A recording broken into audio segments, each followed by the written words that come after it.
Good morning, good morning. Thank you all for coming. Now please cease the networking, take your seats, get your final refreshments, because we're anxious to get started here. So we're very privileged today to have an expert in retail marketing and merchandising to conduct this retail seminar. We have Leigh Nagy. Thank you for coming, Leigh. Thank you for having me. Now I've got a few comments, if I may. So Leigh has come all the way from Delaware to be here with us this morning. She's an expert with experience. She's owned her own store. She's been a store designer. She's been a window designer. She's been an executive with a Retailers Association, and she was the very best expert, consultant, marketing and merchandising person we could have here with us this morning. So last weekend, there were two races of note. One we were a sponsor of, that was Raphael's race at Greenbelt Elementary School. That was honoring a young boy who died at 9 years old from a congenital disease. And this race honored him, and it was a very moving, very exciting event. We had our own plaza woman, Laura, there, and she also gave a pre-race motivational speech, which was fantastic. The second was the Marine Corps Marathon, a grueling 26-mile race in which thousands ran. Well, there was actually one Greenbelter, a young man named Ferguson, who came within the top 100 under 3 hours, which was quite a feat because there were thousands of runners. So here at Beltway Plaza, we're in a marathon also. We're in kind of the last leg of the Retail 2014 marathon. So what we're trying to do here is to throttle ourselves and throttle this season, get the most sales we possibly can, look the very best that we can, make the presentation that we think will be most pleasurable for our customers. And we want you to have the strongest season you possibly can. Beltway Plaza strong. So as we endure these final miles, let's welcome Leigh Nagy. Thank you so much. All right, let's get started. We'll start with a little bit of, the intro was very generous and very nice. I have run a store, owned a store, Main Street Board Vice President for almost 5 years, interior designer, work as a professional photographer, so I do a lot of ad work. Between my husband and I, we have 5 children and run 4 businesses. So if we're not doing it, no one's doing it. All right, we're gonna start today talking about the holiday season, and we're gonna start with the numbers, because I think that when you think about the holiday season, all you're thinking about is, oh, the hours, oh, am I gonna sell anything? Oh, what are my employees gonna do? Are they gonna leave? Are they gonna show up on time? But let's talk about how much money you could really make. So this year, it's gonna be over $6 billion in retail sales. I think that there's a little bit of something for everyone out of that.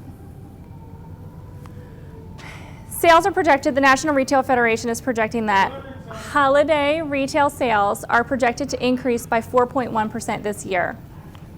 This is the first year since 2011 that they're scheduled to rise over 4%.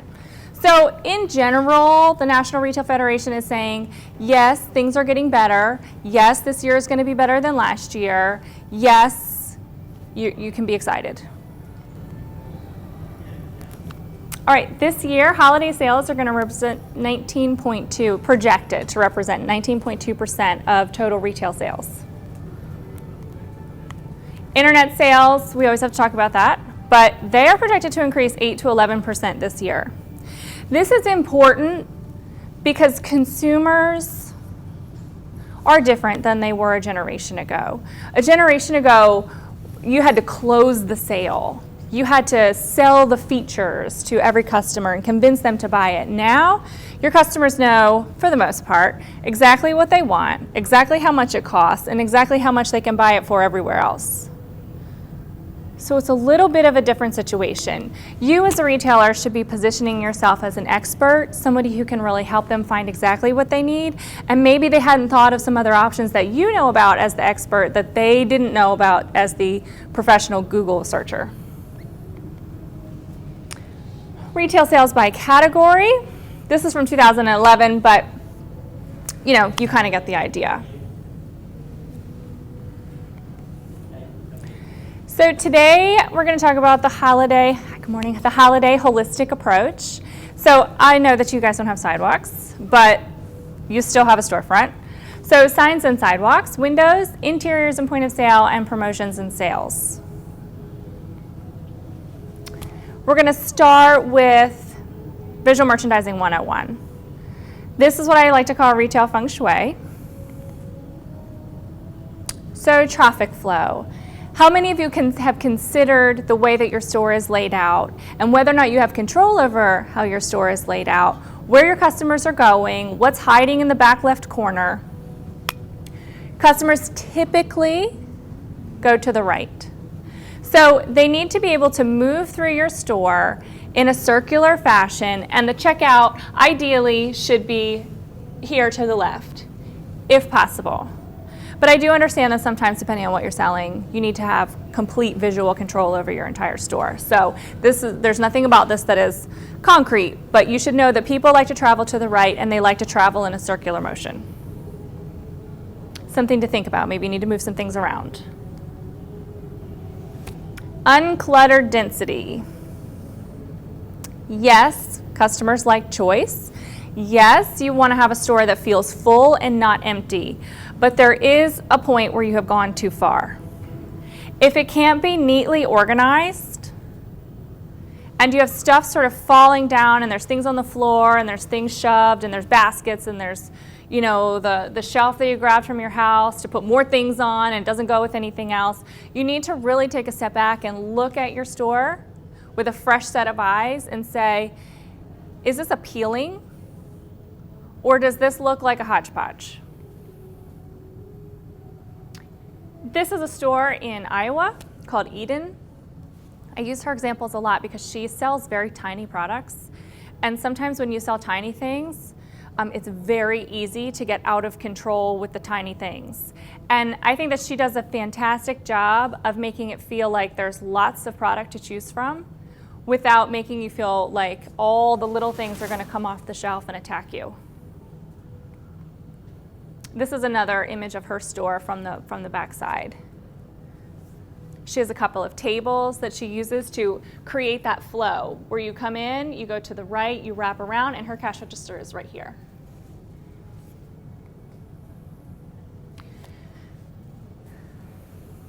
No one shops on the floor.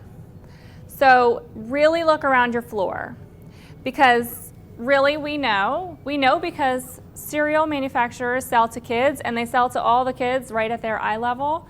The Cocoa Puffs are exactly at the height of my children's eyes. So think about that too in your own store.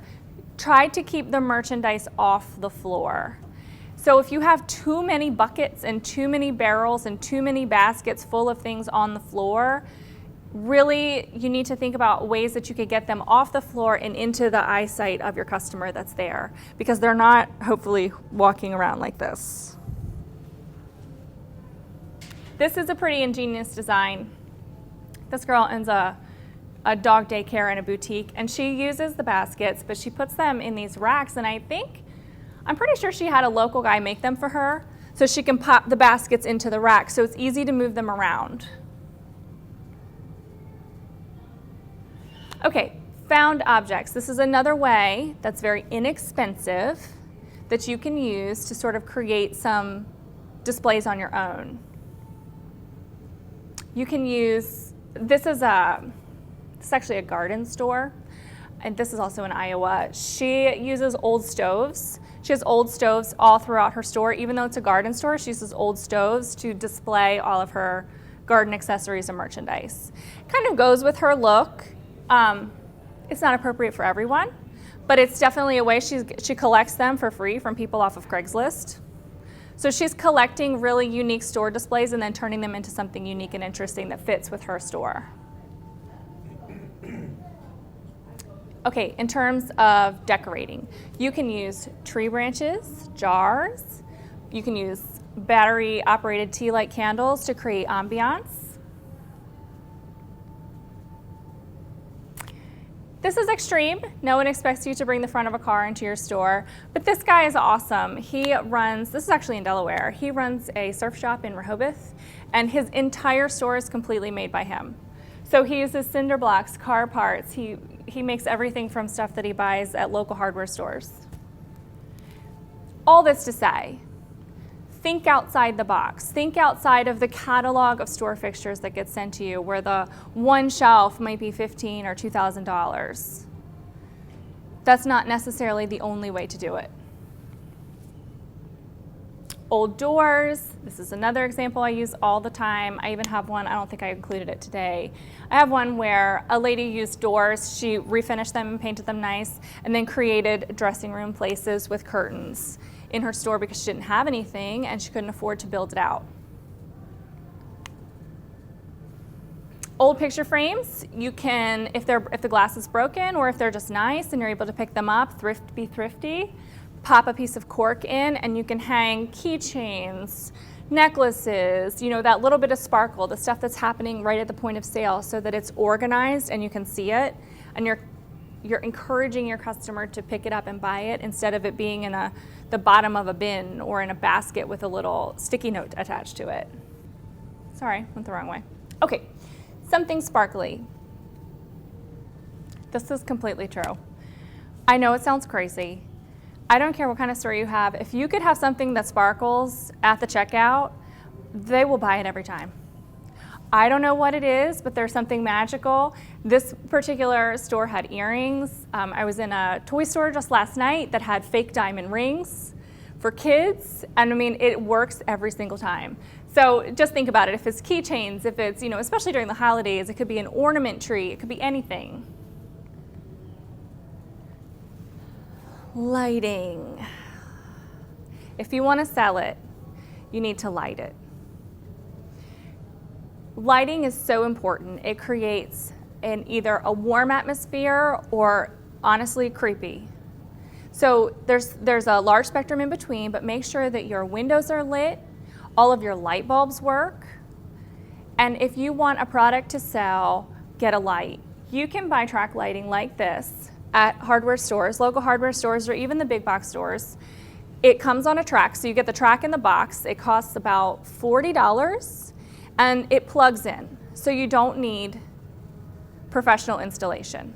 You need a drill and some screws to affix your track wherever you want it, and then the lights just slide on, and you can buy them separately. But it's very simple and doesn't require an electrician. And then you can begin to light little spaces in your store as you can afford to. Everyone can't do this, but goodness, if you can, you should. Music. Music is something that I talk about a lot because I don't know how many of you visit other stores, but music can sometimes be really festive and really nice and really add to the shopping environment, or it can be extremely offensive and abrupt and you can't wait to leave. I have children, so I do sometimes rag on Hollister a little bit. I don't know how many of you shop in there with your teenage children, but when you go in, you feel like you've just entered a nightclub, and my daughter thinks it's great. I can't wait to get out of there. So, but I'm not their target market. So they're doing the right thing for their target market. It's just that I'm the one with the wallet. So I would like it to be a little quieter. Just something to think about, especially during the holidays. Certainly that's pretty easy. You can play holiday music. Sniff test. We're gonna talk about this again later, but you might need to find a really good friend, someone who's willing to be very honest with you. You know, you need that one person to come into your store and tell you how it smells. Because after a while, you get a little nose blind and you don't know anymore. And if you're running a pet shop, that's one thing. But if you have any other kind of store and it smells weird, that's something to consider because that sends a message to customers that something is wrong. Don't forget to smile. The number one thing, I mean, really, at the end of the day, you should be warm and welcoming to every single customer, even the ones that drive you nuts. And just remember that they're people too, and they just want to buy something, hopefully, from you. These two girls, these are the same girls that collect all the stoves in Iowa. They're just great, and you can tell they're just bubbly and warm, and they just talk to everybody like they're their best friend. And it really makes you want to spend money there.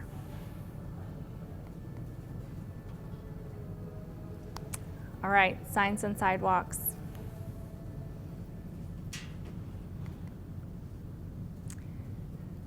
So I'm pretty sure that's not really a deal.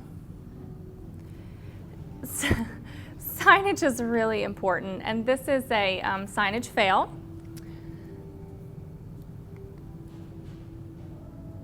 Let's encourage our customers to come inside, and let's encourage them with signage.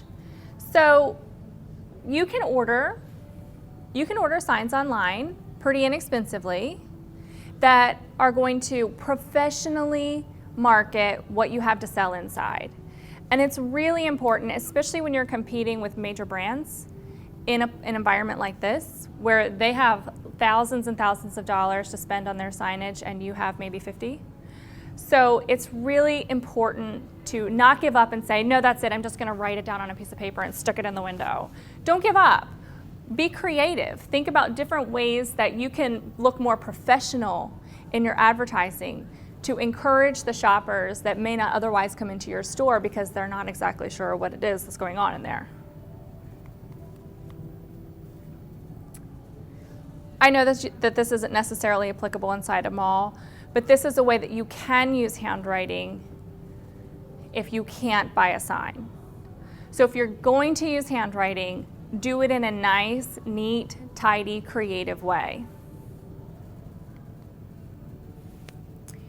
This is behind the cash wrap. So there's going to be two examples of stores that have done a really great job with a little paint on a wall. So a gallon of paint is about $35. So for $35 and a little bit of effort, even if you can't make the effort, maybe you have a friend or a friend of a friend to be willing to help you out, especially through the holiday season, you need to consistently remind your customer where they are, who you are, so that they can remember that they want to come back. Because if the only thing that you have is outside, you know, you have whatever your sign says on the outside, then you walk in and maybe sell a variety of things. But by the time the customer has been in your store for 10 minutes, chances are they can't even remember where they are. So consistently reminding them where they are or consistently sending them a friendly message, whatever you decide that your branding or marketing choice is going to be. Repeat it, repeat it, repeat it, repeat it over and over and over and over. And paint is a great way to do that.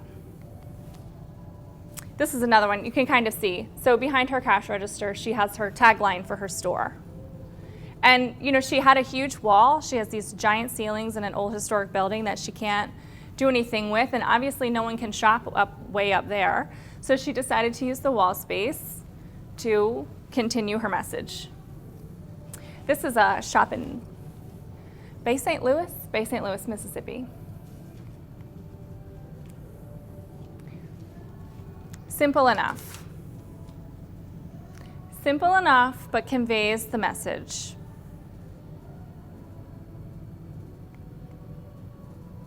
This is my no excuses picture. This is in Gloucester, Virginia. They are realtors. They're realtors. What could they possibly do to decorate for a holiday? But they did. They made effort. They said, hi, we're realtors and we want to be involved in the community. We want to participate in everything that's going on and we're going to figure out something to do. So even though they're not, I mean, they're selling houses, but even though they're not selling retail product, they made the commitment to the retail street that they're going to participate in the holiday spirit. And I think that that's important because it doesn't matter if you sell auto parts or if you sell fish or if you sell hair accessories. You should all be coming together to say, we're all part of this community here and we're all ready to help celebrate this time of year, not just the people who have things that are for sale.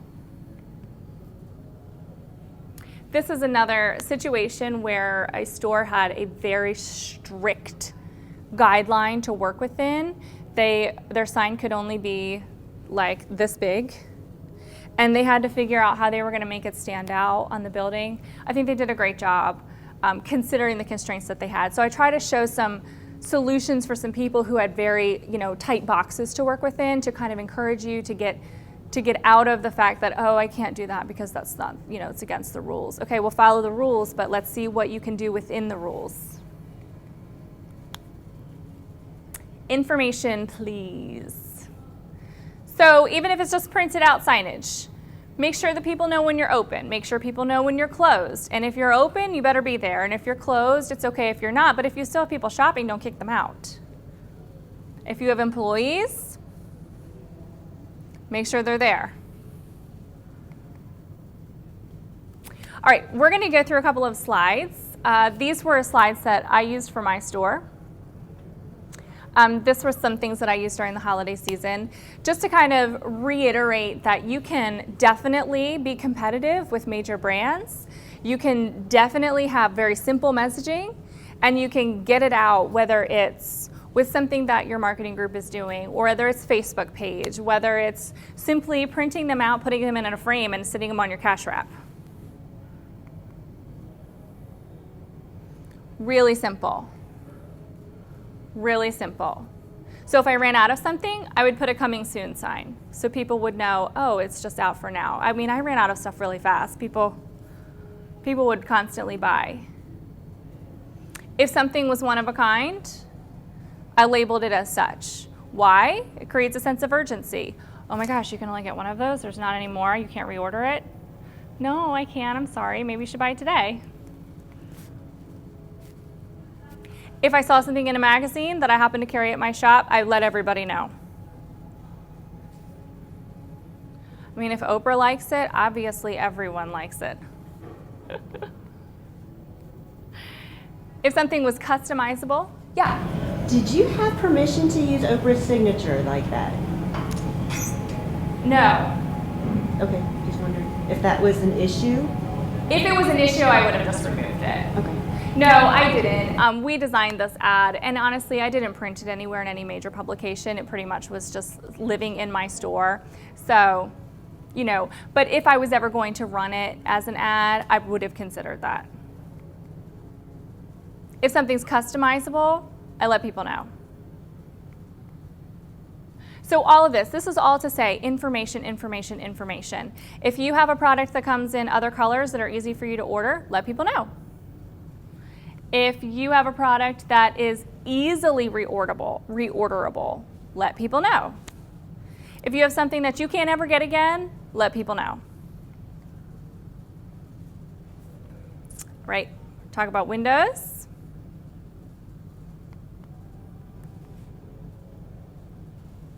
Let's just think about this for a second.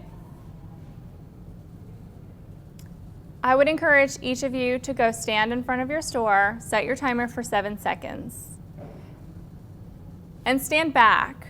Walk by 7 seconds. That's how much time you have to convince someone to come in. What pops out at you? What do you see first? What don't you see at all? Really try to look at your store in a new perspective, from the perspective of the consumer, the person who actually is going to come in and buy something. Because this is all the time that you have, so you better make it exciting. This isn't going to do it. This is a don't do. So, I applaud this business for trying, doing something. But in terms of eye-catching or wow, this isn't going to make it. And this is the other extreme. This is in Manhattan. No one expects you to bring an old taxi and park it in the front of your store. So, there is a happy medium. All right, this is an example from Starkville, Mississippi. Not only do they encourage their retailers to decorate, but they also run a contest, and they do a lot of different things. They have the fashion college has their students come in and they do live modeling and they do a whole festival downtown. Now this is for fall, but it's easily applicable to the holidays too. Now this retailer painted the fronts of some pumpkins and strung some leaves. She probably hot glued them to some fishing line or a piece of string and hung them up. It looks great, it's neat, it's clean, it says holiday, it says welcome, it says come in, I'm alive. This is another store, it's neat, it's clean, you can tell what they sell, it's very obvious. They sell children's clothing and they sell toys. If it isn't obvious what you sell from the front of your store, you probably need to do a little bit of redesign. This is our friend Eden again. Since she has lots of tiny products, I feature her because, you know, she's difficult. She can't just put her products in her window and say, oh, my window is designed. She has to be a little bit more creative. So this is her holiday display. She chose to do square wreaths because, she felt like it went with the design of the front of her store. And I have a close-up later on, but her holiday display is a vintage television playing Charlie Brown's Christmas in the front left corner. So it's constantly looping on this old television, and it kind of creates this sense of, oh, what's going on over there? And it brings people right to her, right to the window, because they want to see what's happening.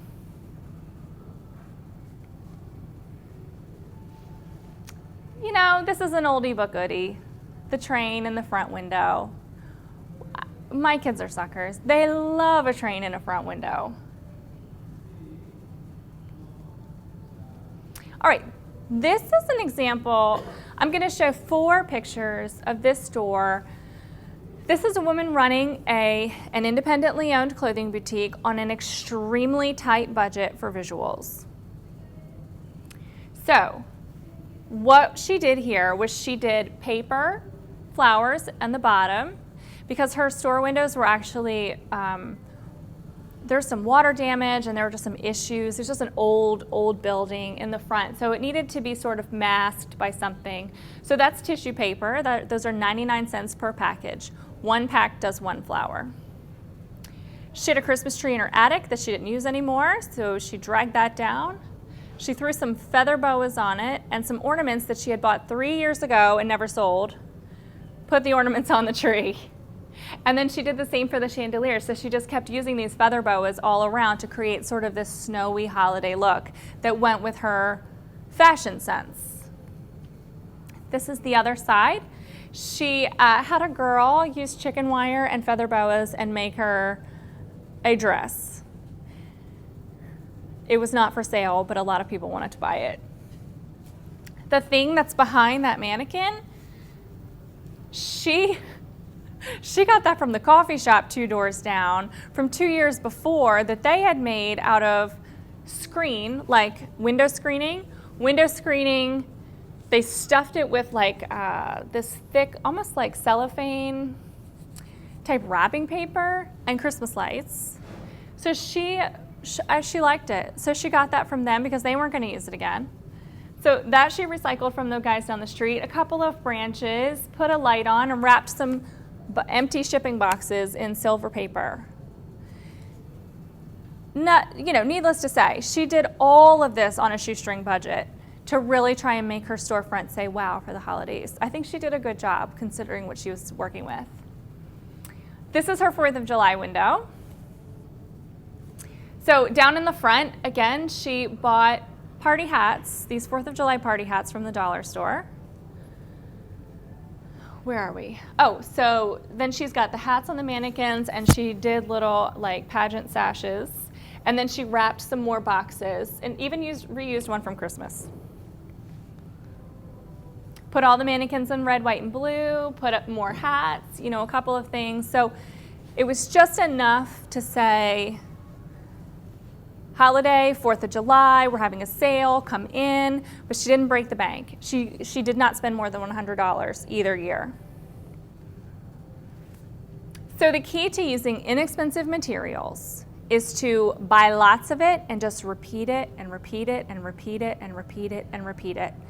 Buying 1 party hat from the dollar store would not have done the same as it did when she bought 40 of them and stacked them all.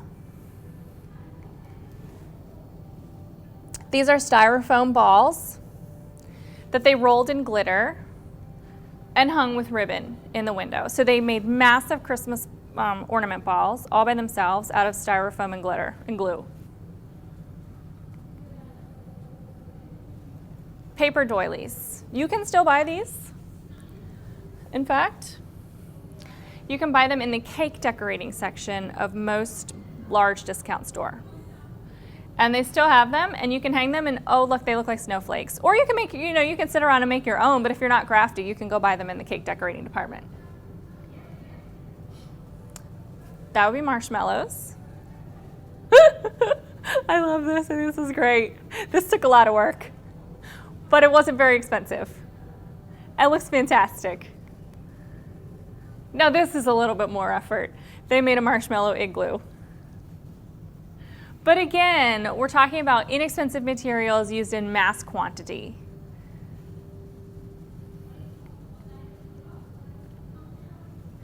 Paper chains. Now you don't have to go to this extreme, but everyone knows how to make a paper chain. Just make your staff work on it. When there's downtime, when it's that time of day when you don't have a lot of customers, have them cutting and gluing paper chains together so that you can string them up. Paper chains and Christmas ornaments. I once made a garland for a shop who they wanted to support the local ballet company. That was going to be their holiday thing. So this shop needed a Nutcracker ballet themed window. So we used plastic Christmas balls, just plain ribbon, like craft ribbon, all different colors. We used an old costume from their back room that they weren't using anymore. And then we used some swing set rope, and one of the ladies from the dance company had 2 giant bins of old pointe shoes from a girl who then went on to dance for New York City Ballet. She was a family friend. She had these huge bins, and they were kind of like starting to fall apart, but so for this window, we're trying to collect all these things because, again, the shop owner had, maybe $250 to put into her windows, and that was all she could spend. So we created this garland out of swing set rope. We tied all these pointe shoes, all these crazy colored Christmas balls, made this massive garland for the front window, so it draped down. Then we took the old costume, put it on a mannequin body, which the store owner had. I bought a wooden dowel. And then we went and bought one of those spinning Christmas tree stands. And we fit the wooden dowel into the spinning Christmas tree stand, plugged it in so that the tutu spun all season long in the window. And we did not spend more than $250. So just think outside the box, think creatively, think what can I do with this wall of, plastic ornaments? Tinsel, just tinsel everywhere. So in terms of designing on a budget, creativity really is king. And if you don't happen to be very creative, because I, in my family, got all the creative genes and my sister got literally nothing, so I do all of her stuff for her. If you don't happen to be a creative person, that doesn't mean that your neighbor isn't. Or it doesn't mean that, your aunt's friend isn't creative and wouldn't come in and do something. So many people want to do things just for the fun of doing it. You'd be surprised. You don't have to pay for everything. If there's a competition or a contest, you would be amazed at how many neighbor ladies have been on Pinterest for the last 3 months just dying to get their hands on a project that they can do. And you might be just their project. So don't think that, it's a dead end, it's a blank wall. I can't even glue 2 things together, much less make this. Get out there, ask around. Maybe one of your employees is really awesome and you had no idea. Those are hangers. This is crazy. This lady wins. She just really wins. Yes, this is a Halloween display, but still, these are all those black hangers and the white hangers, those plastic hangers. She made an entire lady. Props. Again, we're back to the old appliances. Think about unique props that you could use. Even if it's just in your window, that you don't necessarily have to have these things all throughout your store. It can just be, a holiday oven with, fake cookies coming out. Vintage. Here's the Charlie Brown Christmas. And she's got a little rocking chair with 2 stuffed animals watching all season long on a loop. It's great. These, I don't know what you call them, star things, they're made of rolled newspaper. Rolled newspaper and Christmas ornaments. Letters made from yarn and cardboard strung around. Again, I know that this seems really crafty, but I'm just trying to encourage you to think outside the box of just, I can't.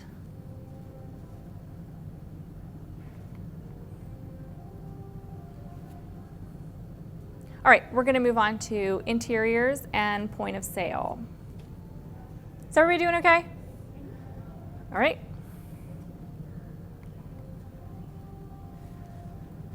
Top 10 ways to turn away customers.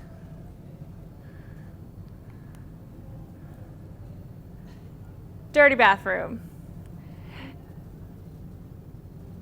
If you have a bathroom in your store and you let people use it, attend to that bathroom. People make judgments on the rest of your store based off how you keep the bathroom.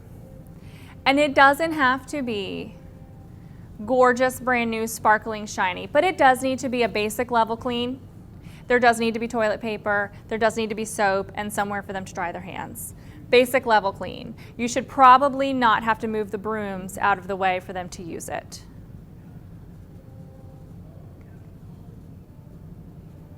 Messy dressing room. No one wants to go into a dressing room where it looks like somebody had just lived in there for a month. Clean up behind every customer, take everything out, even if you can't get to putting it away right away. Even if the store's crazy and you're busy, just get it out of the dressing room so that the next person feels comfortable, the next person feels like they're the only person that's ever used it, because that's really what they want to think.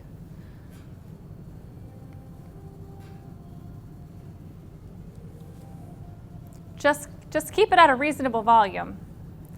Loud music turns away customers. Even if it's loud holiday music, there's a certain level that gets to be a little too much. And if you can't tell, maybe you should ask some friends. Again, like the sniff test. Get somebody who's honest, who will tell you.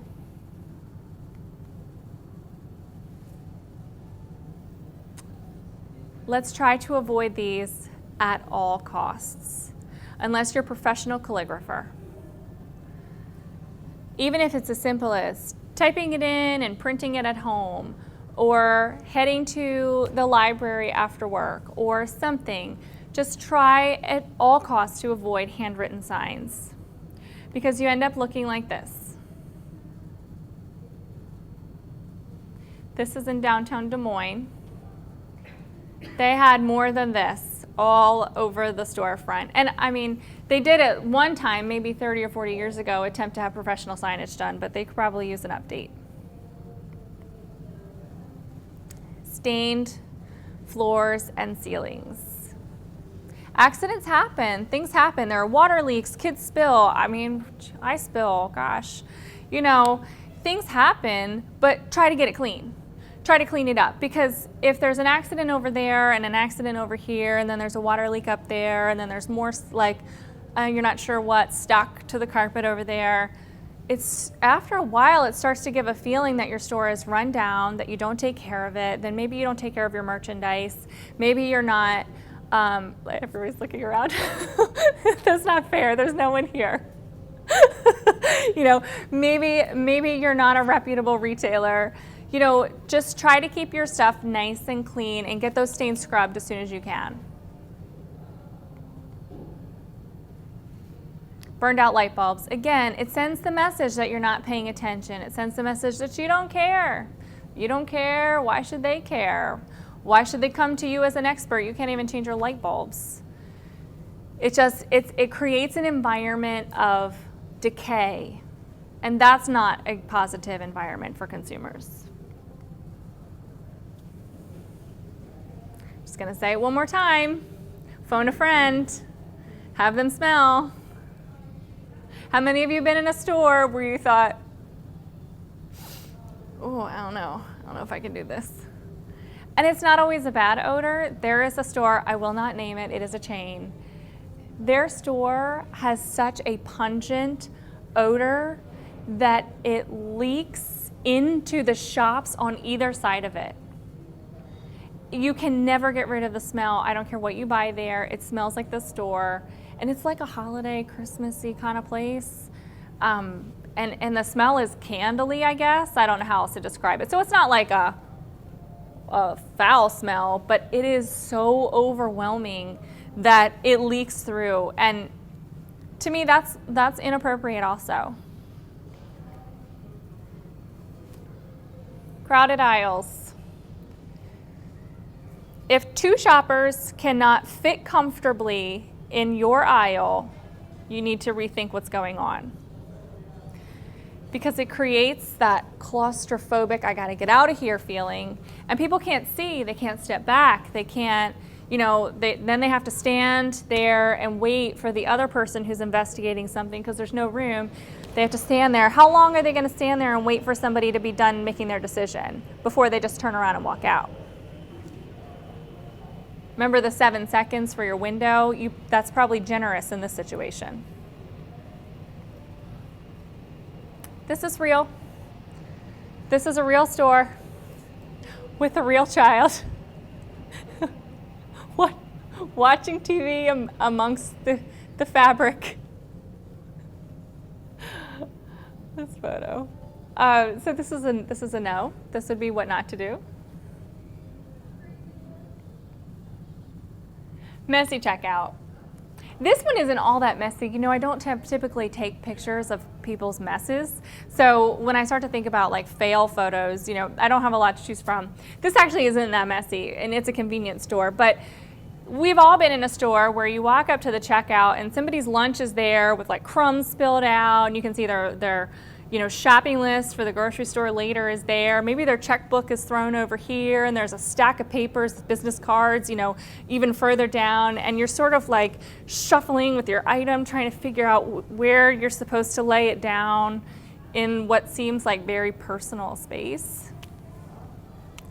All that stuff belongs at home, or in your back office, or in a shelf underneath your checkout. It does not belong on the main checkout where your customers are bringing their purchases. This is an example of very nice, positive, clean, fresh checkout. She has a couple of point of sale purchase items, but nothing to the point where you can't comfortably stand there and not feel like you're invading someone's personal space.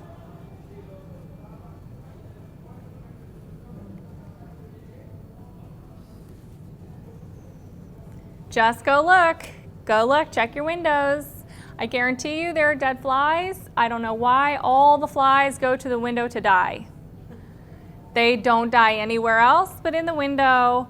They're always there, and yes, people see them. They do see them. So if you're changing your windows once a month, or if you're changing your windows once a quarter, if you're only changing them once a quarter, then you do need to go in at least once a month. And with a dust buster even, it doesn't have to be, you don't have to dismantle the whole thing, but just go in and get the dead bugs out. Wipe all the fingerprints and the kid tongue off the front. It starts to look dirty, disheveled, like it's in decay, like you don't care. When you do care, you're just busy and you're tired and you're overwhelmed and you forget.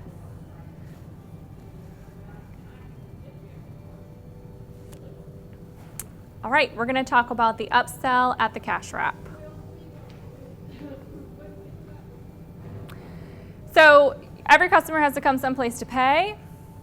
I'm guessing that most of you have stuff that you stick around the counter in various buckets and whatever to try and upsell people. This is actually a really important place. This is where you put your sparkly item. This is where you put something funny and catchy. This is where you put these little tiny things, these $3, $5, $7, $10 items that you tack on to multiple customers every single day. It does add up over time. Sparkly earrings, nail polish, Little things, these little tiny things that you probably don't think about when you're at market. You might not even think about when you're reordering the same list of things again. You know, think about what's trendy, those crazy rubber band bracelets that all the kids had for so long. You know, that sort of thing, little packety things. Again, with this is another thing. Just do it. Just pop a picture frame on your cash wrap, hang whatever's applicable to your store that's small and under $10. I mean, this is Nautica. This is not a bad idea. It's fairly tidy. They've got a couple of ties and things that they're trying to get rid of that are on clearance. They put them near the cash wrap. How many of you buy this stuff when you're paying and the computer jams and it's taking too long, the receipt's printing out, and you're fiddling with all the little things right there, and you're like, oh, I'll take that, and you just throw it on the top? Well, how come you can't be doing that to your customers? I use this example just because of the different types of stores that are here. I wasn't exactly sure. This is obviously the rope for their cash register, and it's great. There's a bucket, little sign, things. People are standing there anyway.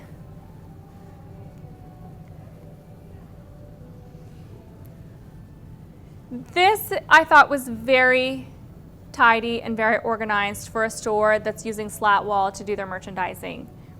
These are laundry baskets, and they have labeled them pretty nicely with printed out labels for price, and then organized them by category.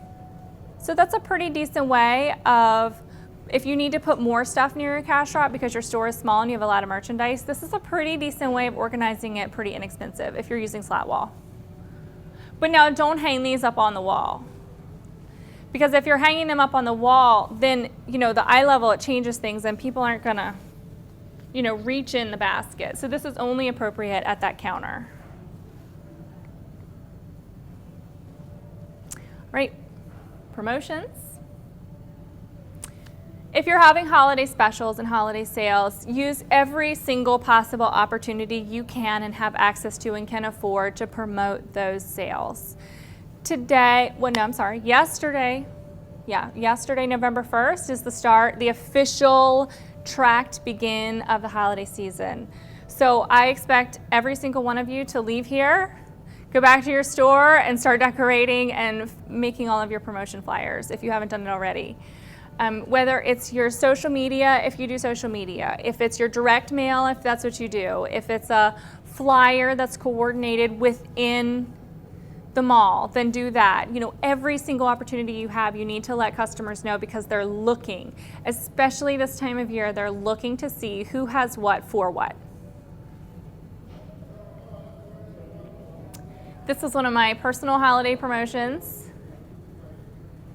The product that I was selling was being featured in Lucky magazine. So this was a holiday promotion that I used within our own cooperative marketing. So now, obviously, I have access to a professional graphic designer all the time. So I have a little bit of an edge. But you can do something really simple, just information, information, information. During the holidays, do any of you do a different bag, or a different tissue color, or a different ribbon? If you don't, I would encourage you to make your customer's life as easy as possible. And it's not necessarily that you have to offer some sort of extravagant gift wrap service. It could be as simple as having one of your employees tie little red bows on the corner of every single brown craft bag that you're gonna send out, and putting a piece of extra tissue in, so that that customer can take that bag, put a gift tag on it, and gift it that same day, should they need to. Make it festive and make it giftable. It's a really nice add-on service that can set you apart from your competitors. Like I said, it doesn't have to be this elaborate. If you want to really go the extra mile, set up a gift wrap station, get some high school kids. Even if you have the local high school do their annual gift wrap fundraiser, but they do it right in front of your store, that is not bad for you. No, we're all up until 2 and 3 o'clock in the, maybe not all of us. Some of us are up until 2 and 3 o'clock in the morning trying to get all this stuff wrapped. And if more than one person would, throw it in a nice bag and put a little ribbon on it, it would be a lot easier for me. I would shop there more. I did see, is this still active? Okay, so I did see that you guys do some things. So I just try to say, look, work together. If there's a rewards program, participate. If there's a gift card program, participate. If there is a cooperative marketing effort, participate. None of those things should be considered optional, particularly during fourth quarter.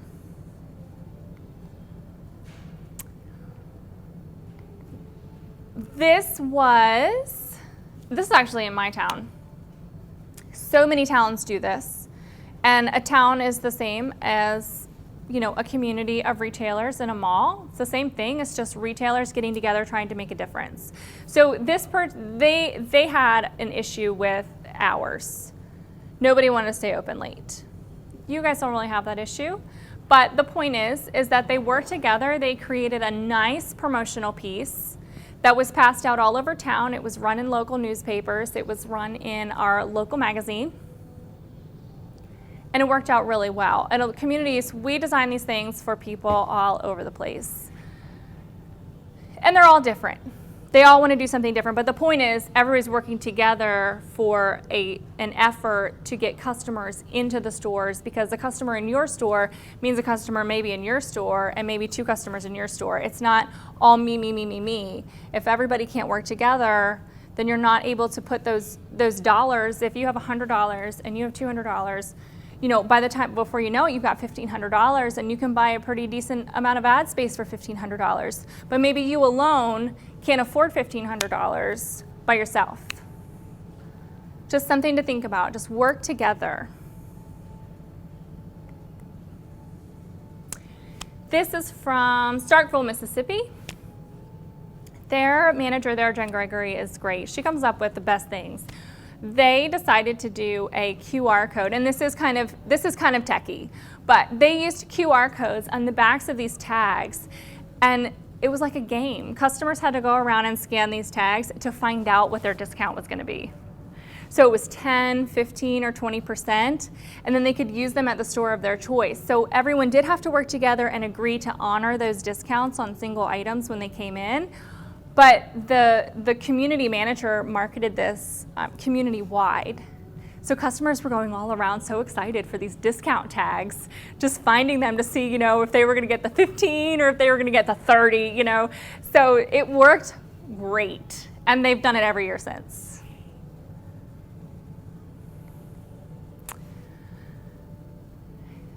We're going to talk about clearance for a minute. I know that clearance probably isn't the thing that you're thinking about on November 1, because you're thinking about how much can I sell at full price to all of these holiday shoppers. But I know that every single one of you has items that have been sitting around, one-offs, dust, open boxes, and then we're not even talking about your back room, where there's stuff from 2 or 3 years ago sitting back there that you're convinced that you might be able to sell at full price, and you're going to stick them out and hide it.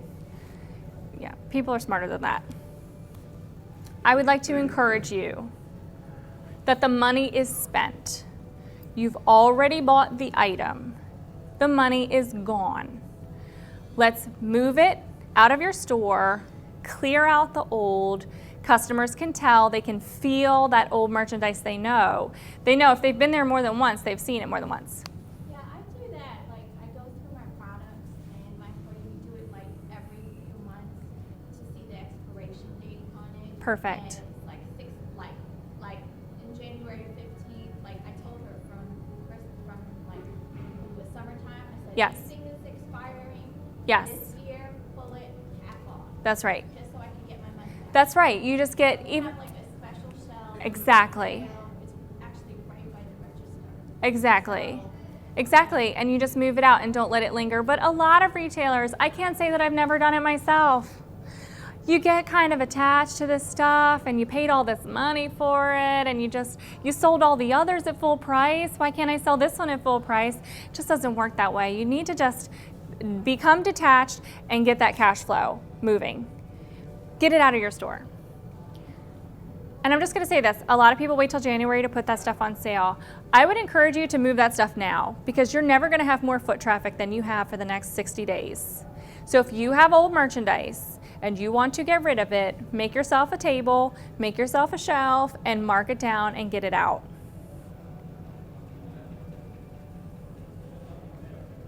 All right, so there's lots of different things that you could clearance out, but the 5 main types of merchandise. We're gonna start with the clones. So sometimes you kind of get on a roll, and I don't know how many of you go to market, but you kind of go to market and there's a new trend or there's something hot, and then you find out later that if you really look around, you have ordered more or less the same thing that are different, but they're the same. Well, how many of the same but different things do you need? So really think about that. Look for those clones, strike them, mark them down, move them out.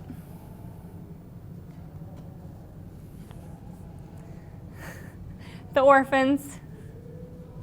If you only have one left, it doesn't mean that you have one left to sell at full price. It means you only have one left. You can't pair it you can't merchandise it. You can't do anything with it. Consider it your demo and kiss it goodbye, be gone. If you need to reorder, then reorder. This is a slanket, not a Snuggie. Because when I was making it, I thought, the Snuggie, my mom has one. My gosh, the thing has become so popular. But in terms of the misfits, if you got a demo, if you're demoing the Snuggie, if you have one out for people to look at, you really shouldn't try to sell that at full price after 350 of your closest friends have tried it on. Do you have a product with a missing part? Do you have something that came in? I had plenty of merchandise that came in, it chipped, the glass broke out of a frame. Is it worth the freight to send it back? Yes, they'll replace it, but is it really worth my time, effort, and money to send that item back? Really? I should just mark it down and sell it. It's just a lot easier than trying to deal with the hassle of shipping it back and filling out a return authorization and then trying to convince them that the shipper broke it and I didn't break it. It's just easier to clearance it. Anything that gets returned, not in perfect, unopened condition. How many of you have a mom that trained you to reach all the way to the back of the shelf and pull that item out and buy that one because no one had touched it? So people know when something's been tampered with. They can tell. They kind of inspect the box. They want mint condition. So if something's been returned, don't hang on, don't linger, don't say, no, there's nothing wrong with this, so why can't I sell it? You can't sell it. Just mark it down. Oh, the dogs. If you've had it for 2 years and then you mark it down, and even at 60 or 70% off, it still doesn't go, you need to consider donating it and taking a write-off. You need to really think about an alternative way to move that product. Because if it's that old and they still don't want it at 70% off, you probably can't give it away. So really consider those products. Don't ever reorder them. It happens though. You think something is great at a trade show and you end up ordering 35, who knows, dancing skeletons wearing hula skirts and nobody wants them. 2 years later, nobody wants them. Just make a donation, write it off on your taxes, and be done. Get it out of your store because it's tainting all of the good, new, fresh products that you have. Because people are going, I've been looking at these hula skirted skeletons for 3 years already. Like, is everything in the store 3 years old? That's what people think. I'm going to wrap this up before we take questions. But the worst thing that you can do is nothing. If you go back to your store today and you flip on the lights and you say, everything around here is great, looks good to me, I'm done. That's the worst thing you can do. I don't care if you don't string 500 marshmallows and hang them in your window, but do something, make some effort, rearrange, move stuff from the back to the front, from the left side to the right side, change a display, dust. Run around with a vacuum, pick up the dead flies, go scrub your toilet really fast. Doing nothing says, I'm content. I'm happy with my sales. I'm happy with the way this is going. I have nothing to complain about. But if you feel like it could be better and it should be better and you deserve better, then you need to get in there with both feet, put on some gloves, and start working to make those changes happen. Because if you've got energy and you've got emotion and you've got good, hard, solid effort going into your store every day, you can't buy that kind of atmosphere. You can't buy that kind of environment for your customers. They can tell. They can tell that you care. They can tell that you're excited. And I know that you're not always excited. I know that 80 hours a week and customers all day long, and then the nice, strange people that don't have anywhere else to go but to walk in and out of stores talking to people get on your nerves and it drives you crazy. I get it. But you've got to wake up and give it that little oomph every day, and sometimes you have to dig deep. But it's worth the effort. All right, let's go. Let's do this. Nobody's more excited than this man for the holidays. So go decorate, go string your marshmallows, go glitter your styrofoam balls, and let's do it.